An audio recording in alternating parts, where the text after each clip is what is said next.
Welcome everyone to our latest fantasy football video. We are going through the NFC West today. We're also going to take a look at predictions going by their records, and we're also going to be looking at potential award winners in this division. Again, be sure to like, share, and subscribe. I have some Steelers memorabilia out today. I will have that out hopefully as we start going through each division. We're going to do this. We're going to split up into 8 parts. We'll have one video for each division, and of course starting today with the NFC West. I'll show you around for just a minute here.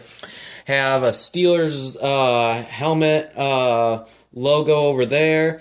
In the corner, like I always tell you guys, be sure to like, share, and subscribe. I don't know if you guys can see that real well, but I do have that up there. I have another, I have some more Steelers stuff on this side. I have a Ben Roethlisberger. Let's see if I can get it over there. There we go. We got a Ben Roethlisberger picture. Stuff a nice one of him when he was healthy a few years ago. We have some other Steelers memorabilia. So as you can see, I've broken out all of my Steelers stuff just for you guys, because you guys are special. Again, be sure to like, share, and subscribe. Thank you to those of you that have subscribed, as much appreciated. And thank you guys for tuning in. We're going to start off today with your questions that you brought in. We don't have a bunch of questions today, but we do have a couple comments. Starting off with Fantasy Spartan, says, nice job with a custom thumbnail on the Cam Newton. Thank you very much, Fantasy Spartan, for tuning in. I always love hearing from you. Also, it says, love the text at the bottom of your video, but the blacks seem to get a little bit lost. And for those of you that have paid attention to the bottom, I've been trying to get some text on the bottom going on with whatever I'm talking about. But the black, I do know, I did notice that last time. With the blue chair and stuff, it didn't really show up well. So if it does that again in the future, just let me know. I was having a hard time figuring out. The program I use is very limited to what I can do. But definitely, thank you for noticing that. And I'll try to figure out a way. I'll try to find a color at least that may be a little bit better this time, that won't be too eye-popping, but it will be visible and readable. So thank you very much for noticing that. I'm working on trying to improve the channel overall to get more subscribers. Hopefully it works out. But thank you for tuning in. Always love hearing from you. Also like hearing from Kaliba King, who today was not very happy, because if you watched my last video, my last football video, I was talking about, I was going off about, the Patriots and, how, Tom Brady's a crybaby and all of that and stuff, Okay, I'm a Steelers fan, okay? I'm supposed to do that, okay? I knew that this would probably come from a Patriots fan. Kaliba King, being a Patriots fan, says, Tom Brady a crybaby? Cam Newton a crybaby? You want to talk about crybabies? Let's talk about guys like Dak, who definitely deserves his money, though. How about Ezekiel Elliott, Antonio Brown, Michael Thomas, DeAndre Hopkins? And I agree with you. We have a lot of diva wide receivers in this league. Of course, Antonio Brown, the one that I'm most familiar with. Definitely. I'm not saying that he's, the only crybaby. There's a lot of others. It's just one of the things I do as a Steelers fan. I'm going to pick at New England a lot. But I'm glad that you still tune in, though, Kaliba King. Thank you very much. He says that the Patriots are going to go uphill. In another comment, he said they're going to go uphill from now that Cam is the QB. They become Super Bowl contenders. Now, this is something I want to ask all of you watching out there, and you can answer it in the comment section, along with any other questions you have this week, fantasy-related, football-related, anything related to what we're talking about. Put in the comment section. But do the Patriots become Super Bowl contenders? Kaliba King thinks so. He thinks his Patriots are Super Bowl contenders now that Cam Newton is their quarterback, or the presumptive starting quarterback. They haven't awarded him the job, but more than likely he's going to beat out Jarrett Stidham. But he's going through, kind of the offense. It says they got Sony Michel, James White. Backfield solid.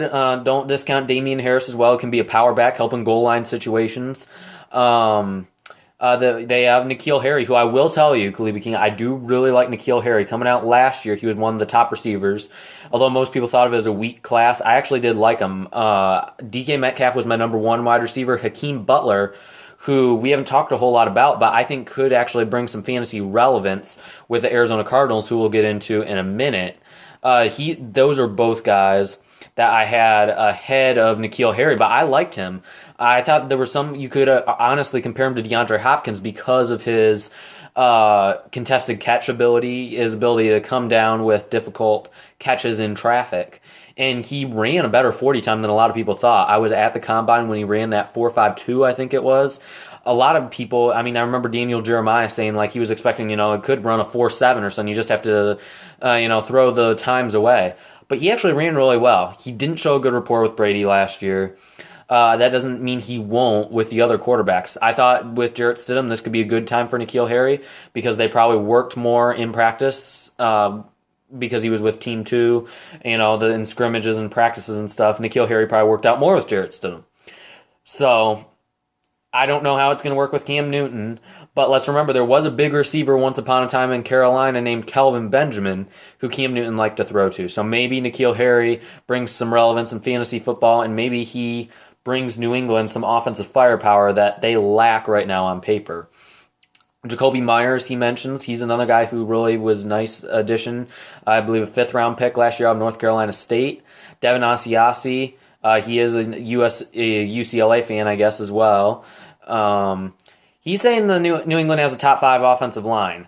We'll see with maybe Isaiah Wynn can come back at left tackle and maybe solidify that offensive line a little bit more. But last year wasn't very impressive. David Andrews, the center, and he had the blood clots in the lung. If he comes back and is healthy, the offensive line should be better this year, but they're also talking about possibly trading Joe Thuney because right now they're kind of strapped to the cap pretty tightly. They are projected to have like $94 million in cap space next year, I believe.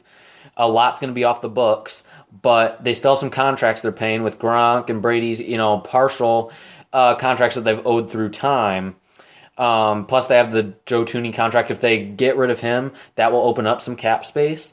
But right now they're very strapped until next year. There's not a whole lot they can do right now. It'll be interesting to see how they fix their cap situation. But they're going to get future 3rd and 4th round picks for guys like Brady, Van Noy, Collins. I don't know with Van Noy and Collins if you'll get very much. You may get a compensatory 5th. For Brady, you'll probably get like the top 3rd round compensatory pick, but you're going to need that because you just lost the 3rd round pick for cheating. And again, I'm sorry if I offended you, but I'm just going to come out and say, about the cheating stuff. I'm not going to hide from that. But anyways, they also did have a nice draft class. On the defensive side of the ball, Josh Uche, my man from Michigan. I love me some Josh Uche. I wanted the Steelers to draft him. Kyle Duggar, Kaliba King mentioned as well. He's the safety from Lenore-Rhine. Very physical. Tested great at the combine. And his tape's pretty impressive too. They have some good safety depth. If they can clear some cap space, he's saying they should extend guys like Gilmore, Thuney, and Hightower to extend cap space now. May not be a bad idea. I'm not a cap expert, but definitely something to consider. So there's a lot in that question, but thank you for responding, Kaliba King. Always appreciate your questions for all of you. Again, I will take as much time as I need to each show to answer you guys' questions. It's my favorite part. So if you have any questions, put them in the comments section. I will answer them on the next fantasy video or football video. So, like I said, we're getting into the NFC West. It's a very intriguing division because you have really all 4 teams have a possibility of making the playoffs. We're going to start at the bottom with a team that I don't think has a chance at the playoffs and I think is getting a little bit too much love, and that's the Los Angeles Rams. Sean McVay is a great head coach. He got more out of Jared Goff than I ever thought he was, but I've never been a huge Goff fan. I think he's a bit overpaid.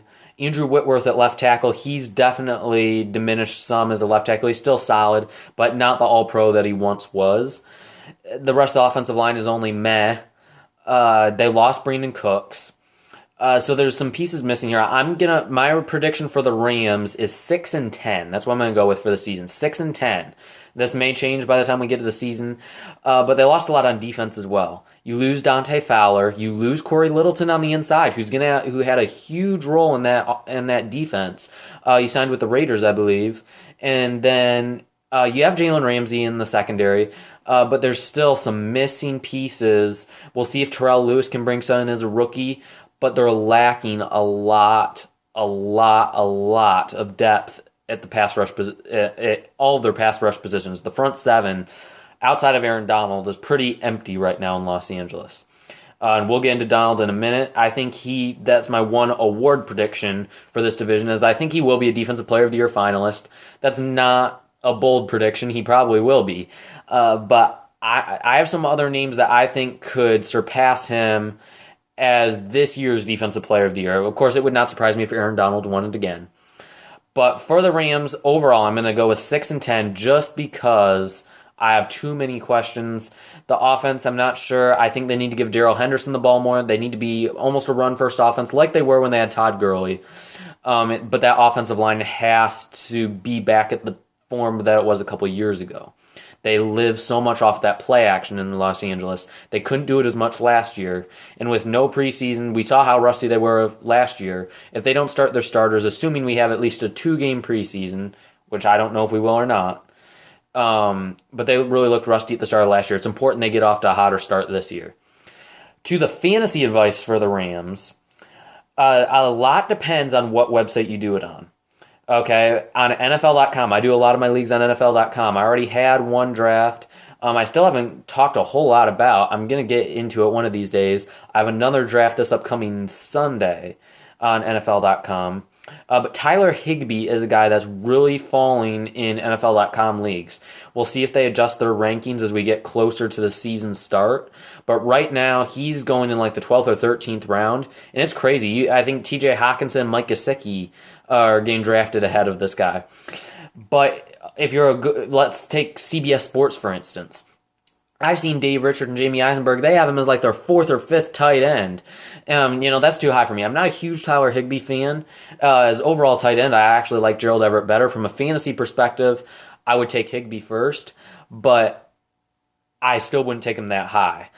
In NFL.com, that is the one that you want to buy. And if you go on NFL.com leagues, this is a guy that you can get a steal on, and that's Tyler Higbee in the 13th, 14th round. He's falling that far.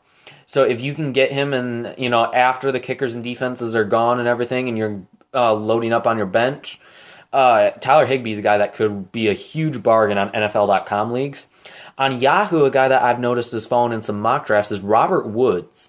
And I don't really know why, but his ADP, I think it may have fallen into the 50s. If you're a Yahoo fantasy person and that I'm wrong on that, you can correct me in the comment section and tell me what his ADP is. But last I checked, I believe he's going, 5th, 6th round and stuff. A lot of other websites have him going, early 4th round. So I think on Yahoo, Robert Woods is actually a decent buy. But overall, I'm not buying the Rams offense from a fantasy perspective. Darrell Henderson is a guy I may consider as a late round running back just because of the upside.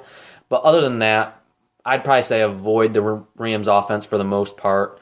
And then the Rams defense is probably going to take a step back this year because we already talked about what they lost. So I'd avoid them. I don't even know who their kicker is going to be. I don't know if they brought in Sam Ficken or something. I can't remember who they brought in at kicker. But I don't think it's going to be anyone of fantasy relevance. They lost Greg Zuerlein, who will probably be a top 5 fantasy kicker with the Cowboys. So I think we covered the Rams pretty well. Let's move on to the Seattle Seahawks. The Hawks, I never get excited about on paper. I always have them going all 6-10, 7-9. They're not going to be that great. But Russell Wilson always keeps them in games and stuff. They don't give them a good offensive line. They haven't always given them good weapons. But he finds a way to keep things together. And the offensive line's still garbage there. But the running game could be solid still with Chris Carson. They have other pieces. Marshawn Lynch coming back. Rashad Penny just never found a role there, so that's kind of a shame. I thought he was going to be a solid running back coming out of San Diego State a couple years ago, but he just couldn't get anything going. He was overdrafted. Pressure of being a first-round pick may have gotten to him some, and he can't stay healthy. But I have the Seahawks going 9-7, simply because the offense, he has better skill position players to work with. Philip Dorsett they brought in, DK Metcalf, if he can take that next step and become maybe the next Julio Jones, can be that athletic freak, can start producing like his physical ability says he can, then I think this could be a really dynamic offense. Tyler Lockett is still there as a slot receiver, so they have pieces there better than what they had a few years back. but the defense is still lacking in the secondary. Since Richard Sherman has left, they still haven't really filled that void. They have Shaquille Griffin at corner, and they have a couple other pieces, but nothing that really scares any offensive coordinator. There's nobody on that defense where you just say, okay, I can't throw in that direction. It's not a dangerous defense. It's not the Legion of Boom anymore. They just don't have that many pieces anymore. KJ Wright's still there. Nothing exciting. I think they're a 9-7 team. They always do better than what I think they will, so they could definitely be a playoff team again. But I'm higher on Arizona and San Francisco than I am on them. So I'm going to say hold off on Seattle. From a fantasy perspective, one guy that's not being drafted a whole lot is Will Dissly. And remember, before he was injured last year, people, he was the number 2 tight end in fantasy football. The number 2 tight end. He was tearing it up. I picked him up undrafted after week 2, and he had me some really nice weeks and stuff. And then he went down on IR, I think, with a torn Achilles. If he can stay healthy, I know they have Greg Olsen this year, but Will Dissly, I still think, should be their number 1 tight end. Russell Wilson really liked throwing to him in the red zone last season. And I think he's a guy that you can get pretty much at the end of any drafts. If you're in a league that's expanding this year because of the COVID, you're worried about, players testing positive, so you have a bigger bench. Will Dissly is a guy that you can take a chance on in the later rounds. So we're going to move on. That's with Seattle. Now to the Arizona Cardinals. They're the most intriguing team in the division to me. I have them going 9-7 as well, but I could easily see them going higher. I think Kyler Murray could be an MVP candidate because of the addition of DeAndre Hopkins. Christian Kirk is still there, and that's the person I want to get into from the fantasy perspective on this. Christian Kirk, there's kind of a range going. He either goes right before the kickers and defenses or right after. Most leagues, that wave of kickers and defenses, that first wave goes like round 9, round 10. That's probably, it's not horrible value for Kirk, but you're not getting a huge steal either. But if he's still there, once you see the kickers and defenses start going, I would hold off on Kirk. See if he falls to you, maybe the 12th round. Once the kickers and defenses are gone, people start drafting their backup quarterbacks. Guys like Jimmy Garoppolo and Kirk Cousins are going off the board. That's when I think you can sneak in and take Christian Kirk. And probably the 12th round, that could be a really nice buy for your fantasy team. And as I mentioned earlier, Hakeem Butler, I loved him coming out. I saw him at the Combine. No, his hands aren't the best, but he has good speed, he breaks away late in the route downfield, and he has, the size. And Kyler Murray, he really seemed to like him in the preseason. He was getting some good targets and stuff. He went down with an injury earlier in the season as well last year. But there's a lot to be excited about. Hakeem Butler, 6'6", 215, 220, and he ran a 4.49 40. That's enough to get me excited from a fantasy perspective, and he's going to do a lot in the red zone. He's a 50-50 ball nightmare. Corners do not want to go against this guy in the red zone, and for good reason. But those are a couple guys to keep an eye on. Christian Kirk, to see where he goes, see if the kickers and defenses go first, and then Hakeem Butler, a late-round flyer, especially in dynasty leagues, a guy you can take a chance on, could be a nice red zone option for the Arizona Cardinals this season, as I have them going 9-7 as well. The last team in this division, or the going in first place I have, is the San Francisco 49ers. I was going back and forth, May 10-6, 11-5. I have them going 11-5. I'll be nice today. There's good reports on Deebo Samuel. His injury isn't as bad as they were saying it was. So that's encouraging if you're a Deebo Samuel fan. I had him on my radar before the injury as one of the mid-round steals, along with Terry McLaurin and other guys that aren't getting a whole lot of love in fantasy. But with Emmanuel Sanders gone, Brandon Ayuk's the only other receiver they have there. So he's going to be getting a lot of targets. Of course, George Kittle is going to be probably the top option still in that offense, assuming they get a contract fixed with him and he does not hold out. Oh, excuse me. I'm recording this at midnight. We actually passed midnight here on the East Coast, so I'm a little bit tired right now. But Deebo Samuel's injury is the one to keep an eye on from this. I'm not a huge Jimmy Garoppolo fan. I know Kaliba King was mentioning stuff about how he could be, this great quarterback, 4,000 yards, 40 touchdowns. I'm not even close to that. I'm just not that high on Jimmy Garoppolo this year. He's an okay quarterback. Don't love him, don't hate him. Raheem Mostert is the other guy to watch. Tevin Coleman, I like, and I thought he was going to be the guy to really break out in this system because of the great things he did with Kyle Shanahan. He was the one backup that every fantasy owner wanted to draft when he was back with Atlanta and stuff, because he was producing just as well as Devontae Freeman sometimes, because he was such a good fit in Kyle Shanahan's offense in that thunder and lightning type of role. He was the lightning. But he hasn't really found his groove in San Francisco, had some injury problems. And Raheem Mostert's really taken over as that top back. So if you, on NFL.com, Raheem Mostert's another guy that's falling in the 10th round or so. If you can get Raheem Mostert, that is an excellent buy, and you know it is, those of you watching. On Yahoo and ESPN, I believe he's going a bit high. Sometimes I see him going, 6th round. That's a bit high for me until I know that he's going to be the workhorse back. But it all depends on how much of a role you think Jeff Wilson, Jerick McKinnon, who they paid big money for, he's coming back. He's going to have some sort of a role, more than just kick returns probably. They have a crowded backfield. So that's something you're going to have to consider. But again, the one award from this division I think that could be is, of course, Aaron Donald winning Defensive Player of the Year.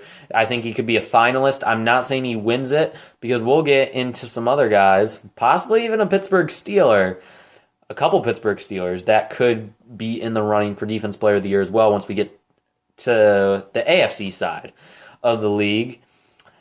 But I think we covered most everything that I wanted to cover today. If you have any questions or comments, again, put them in the comments section. If you're a fan of one of these teams in the NFC West, let me know. If you're a fan of some other team that we haven't touched on yet, put them in the comment section what your prediction is, and when we talk about it, I will mention it. Anything else fantasy related, football related, college football, anything coming around the corner, any advice you have for others that are starting their fantasy drafts, put it in the comment section. Let's see that comment section blowing up. I always love hearing from you guys. And again, be sure to like, share, and subscribe. Show your support. Tune in, tell a friend, subscribe. Much appreciated. Thank you all so much for watching again. We'll have another video coming out hopefully in the next few days. We'll see what's going on. That's kind of a busy schedule right now and stuff with my work and